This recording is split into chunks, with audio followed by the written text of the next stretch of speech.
Ladies and germs, welcome to the stage where dreams meet horsepower. Today, we embark on a journey through the realms of luxury, performance, and sheer automotive excellence. Feast your eyes on the epitome of automotive craftsmanship, the 2018 Aston Martin DB11 V12. Oh man, the Aston Martin DB11 V12. It's a true masterpiece born from the heart of England. Yeah, they talk a little funny, but they make a hell of a car. Did you know that Aston Martin was founded in 1913 by Lionel Martin and Robert Bamford? But it wasn't until 2016 that DB11 V12 graced the world stage and it made a new era of grand touring. Now this car has been described as a psycho in a suit because you can drive across country in it and be really comfortable, or you can put it in sport mode and you can destroy Porsches and Ferraris and Lamborghinis all day long. And there's a simple reason for that. This car isn't just a stock Aston Martin V12 twin turbo with 600 horsepower.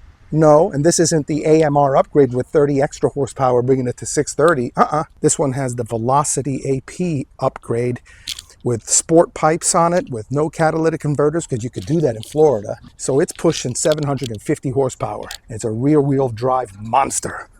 This beauty isn't just about looks, it's about raw power. Now, normally this car can do 0 to 60 in just about 3.7 seconds, but your guess is as good as mine as to how fast it can go now with 750 horse. This little girl's also rated to go about 200 horsepower, but I think with 750 horsepower, I think it's fair to say that it'll go over 200 horsepower. But, you know, at the end of the day, regardless of what kind of car you're driving, the rubber is still rubber. And if you have a blowout going 200 miles per hour, it's not going to be pretty. It's going to be curtains. Now, I actually love the design of this car. Look at this. Look at that. It's got this really wide tail end on it. Really sexy. What do you think? What's really nice about this as well is it's got these air vents that are right over here. And the air enters through there, and it actually comes out of this slit on the back, and it creates what's called an air blade. So it actually acts as a spoiler, putting downforce on the back. So when you're flying along at 200 miles per hour, it'll keep you secure. It's awesome. Just beautiful. Look at that. I love these long lines. Look at this line that starts right here, and it goes all the way back. And then it goes right back here, and then it's got this fast back, and it swells out real muscular on the back. And then, of course, you've got that Aston Martin strakes on the side to give it that soul and identity that the Aston Martin has. It's got really unique design language with that grille that opens up on the front with that signature look. I like it. I think it's beautiful. And nowadays, they don't have to have those big bumpers on the front, so everything's built in, and it looks really, really cool. Oh yeah, awesome.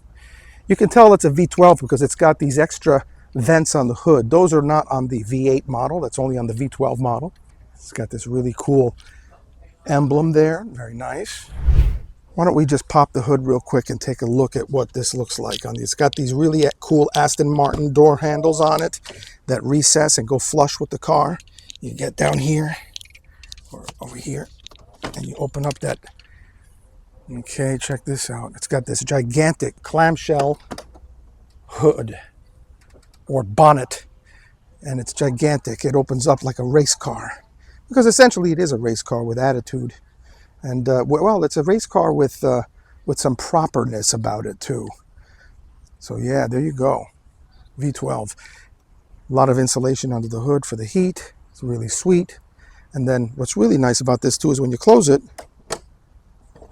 it closes by itself. Now, one thing would be nice is if the trunk actually opened up with a little nipple on the back with a button, like some of the older Aston Martins, but unfortunately on this one, the only way is with the key fob, or you have to press the button on the door card right there. But here we go. Now this actually has some stuff in there, just to show you that you can actually put stuff in there. So just in case you need to carry a leaf blower around, boom, leaf blower it is.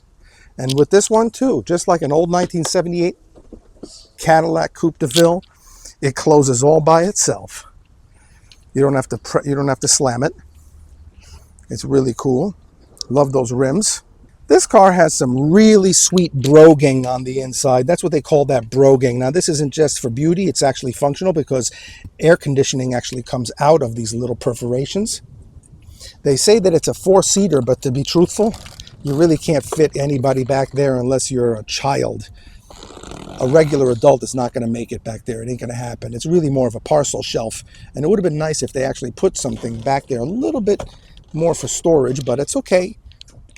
It's got this, you can't flip this armrest back. It's just too long. It would be in the way and it wouldn't be very pretty. So they did it with a slide, and I think that's kind of nice. This is all Mercedes AMG stuff. Personally, I'm not a big fan of it. Not because it's not technologically advanced enough. It's actually the opposite. I like buttons, toggles, switches. I like to hear things move. I don't really need all the computer stuff. But with that one toggle button over there, with that turn wheel, you can do everything. And I don't know if I'll ever figure it out in this car. This particular interior is called the Chestnut Tan. This leather is from Scotland. Everything is made by hand. They wrapped everything, including the ceiling. And if you look at that ceiling, the headliner, ceiling, it's the headliner, then you'll see how really cool it is. Everything has a through line to it. It's really nicely done. And even all the switches and the knobs, for the most part, have a nice solid feel. They could have made some things a little bit better, maybe out of aluminum instead of just this plastic. Over here they have some plastic on here.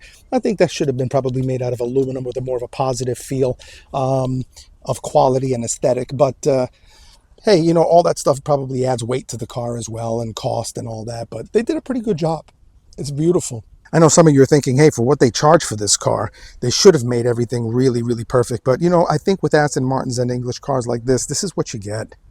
It's still absolutely amazing, though. So now we're going to take it for a ride. Okay, so here we are. We're going to drive the car. I have it in GT mode. You can listen to, with the window open, a little bit what it sounds like.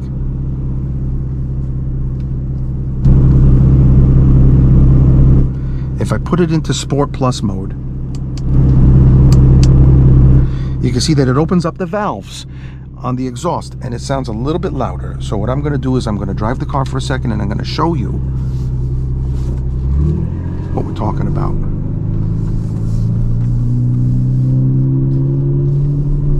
I have the window open so you can hear it. It's got this gurgly, awesome gurgly sound, which I think it sounds like a combination of a truck and a supercar. And I know that sounds weird. I know it sounds weird, but if you were here, if you could hear it, it just sounds powerful. It sounds amazing. So I'm going to show you from the outside what it sounds like.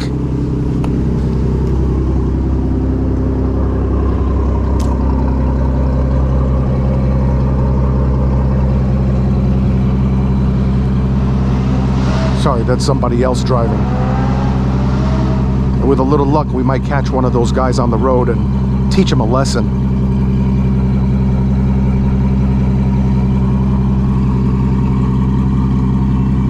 Oops. Yeah. Boom.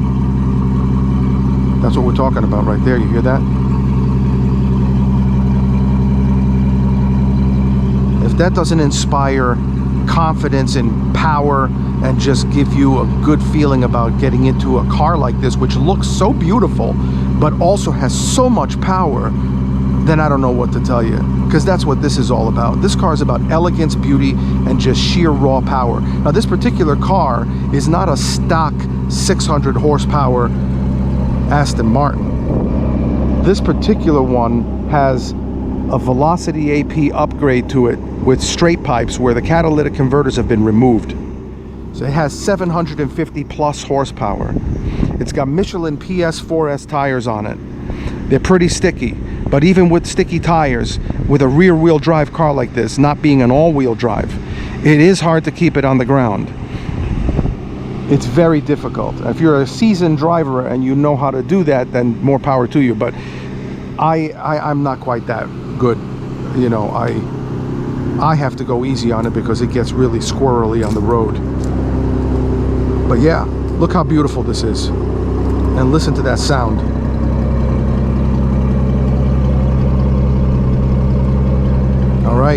So now we're gonna get in and drive it.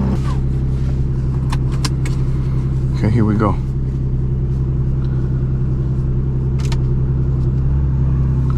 I'm gonna close the windows a little bit because otherwise we'll get too much wind noise. If the windows were open, it would be a lot more fun to hear those exhaust pipes. But it'll affect the recording and it will be too windy and loud. So check it out.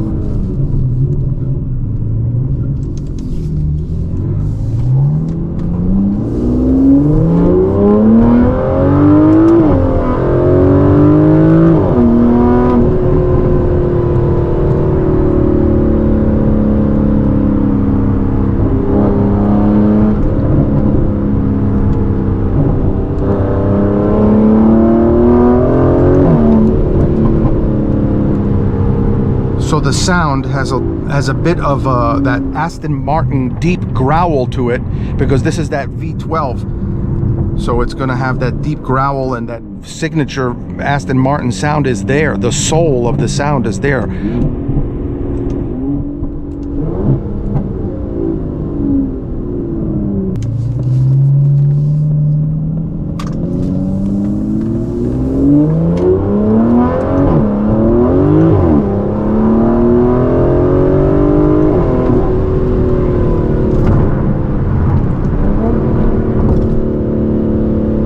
And I'm not even pushing it all the way.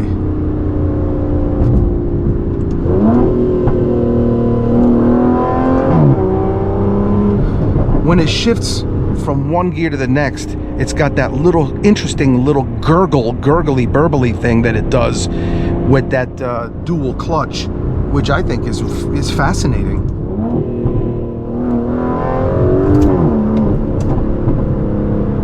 Hear that?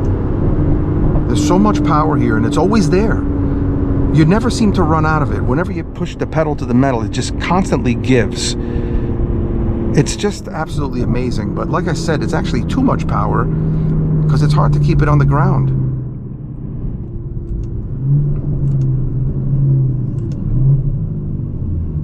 Now I happen to have this in paddle right now, paddle shifting, because I like to have that control of being able to rev it up towards 7,000 RPMs where it redlines. Now we're going to put the car in automatic.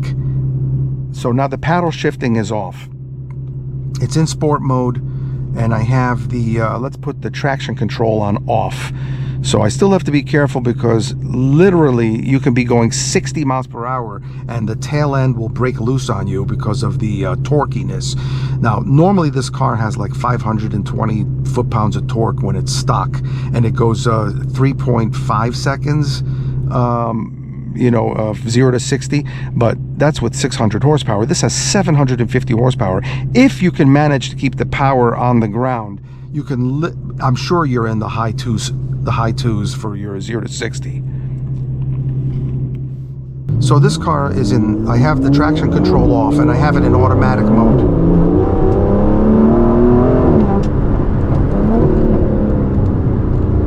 And I wasn't even putting the pedal to the metal. This thing can go a lot faster than that. Stock with 600 horsepower, this thing goes 0 to 60 in about 3.5 seconds.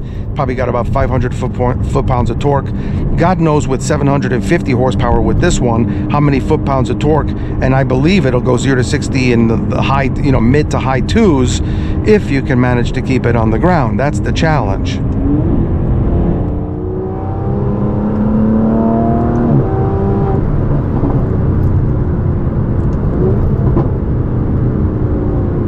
Now, I'm a big fan of driving standard. I did drive a 6-speed Vantage, Aston Martin Vantage, for about 17 years. So I love driving a naturally aspirated car. Now, with this particular car, it's an automatic and it's twin turbo. So in order to wake it up with the sound and with the power, not so much with the power, but with the sound, I did have to, we did put the straight pipes on this thing, so it's definitely louder. If I wanted to, I could totally burn rubber right now, and the car will go down the street sideways, but I don't think that's appropriate to do right here.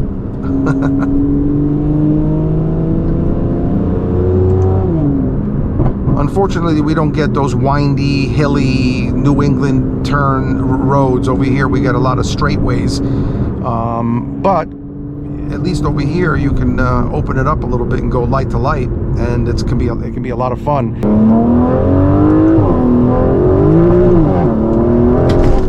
Whoa. It's got lots of pops from the backfires, the pre-ignition, whatever you want to call it. No, I don't know all the terminology, but I still know what it is and what it makes me feel like. And when you hear the sound is super important to me. It just can't sound like really trebly or really low or just all in the middle. This car's got a little bit of everything. It's got some highs, mids, and lows. It's got that growl. It's got that guttural growl, but it also has some of the highs and the mids in it. So it sounds a little bit like an F1 scream at times, like this. You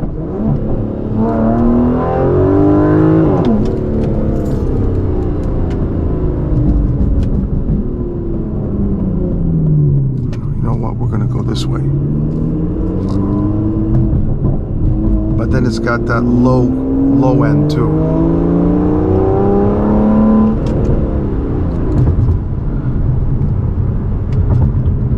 Now there is one quirky thing that I'm not crazy about. When you take the car out of gear, let's say you drop it into neutral and you want to do some blips, you know, with your throttle, you have to press this D button, the drive button, to get it back into gear again. I wish they would have that just on one of the paddles. That would have been nice.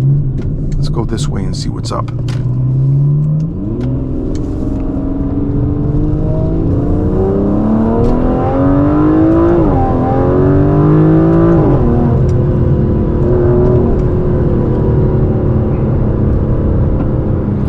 Wow.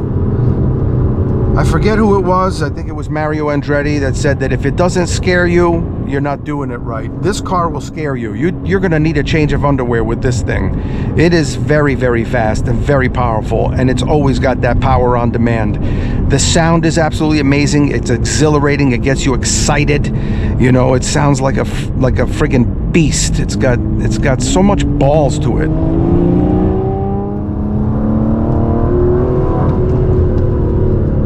It's just non-stop. We gotta be careful. I'm trying to demonstrate for you what this thing's all about, but I don't want to get locked up either. So, wow. Woo! And there's a train track right there. I'm sure we could beat a train, no problem. I guess unless we were in Japan.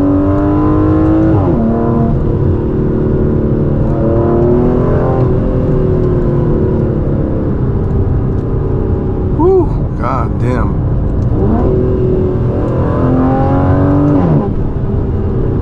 Wow. Not so. I really hope that you enjoyed this as much as I did. This is just, what a treat. To drive a car like this is just wonderful. Oh yeah. Wow. Let's pull over here for a second.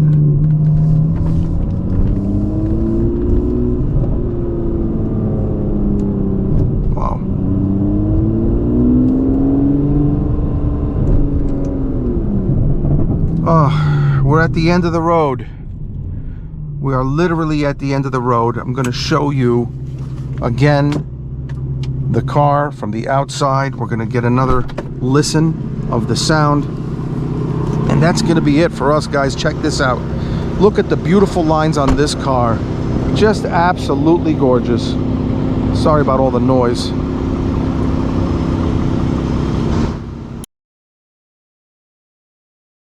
Kevin, what do you think about, what are a couple of words that come to mind when you look at this DB11? It's a slick looking car. Honestly, it's the type of car I definitely want to bring a girl home in. Okay. What kind of a buyer you think would buy a car like that? A ladies man for sure. Huh? A ladies man for sure. Okay. And what kind of feelings does the design elicit for you? Does it make you feel anything when you look at it? What are some words? Yeah, it's a nice car, though. It's very sleek. I like the tires. Cool. All right. Okay. So, hey, so what do you think about this car? What are a couple of words that you would use to describe that car right there? That's a beautiful Aston Martin. Yeah. Love the color, love the shape. Something most people can't dream of attaining, but beautiful car, very sleek. What's like a word or two that you could use to describe what Gorgeous. Okay. And how does it make you feel when you look at it, the design? Envious. And I'd love to have something like that. And what kind of a person you think would choose a car like this versus another type of a car? Somebody who is classy, has very particular taste, kind of into the design as opposed to just the status. Awesome. Thank you very much. No problem. All right. What are one or two words that you would use to describe this design of this car? I'd say smooth and fast. Okay. And does it elicit any kind of emotions when you look at it? I don't know. It's calming at the same time. It's kind of weird. Okay. And what kind of a buyer do you think might choose a car like this versus another type of a car? Someone who wants to show off a little bit. Okay, perfect. Perfect. Thank you. Thank you. So, what are one or two words that you would use to describe the design of this car? Very sleek and fancy. Okay. When you look at it, does it make you feel anything? Does it elicit anything inside? I don't know. It catches my eye a lot. Okay. Definitely. What kind of a buyer you think might choose a car like this versus another type of sports car? Someone who's looking for something like super sleek, I'd say. Definitely something like that looks nice on the road. Okay. Yeah. All right. Perfect. Thank you very much. Yeah, of course.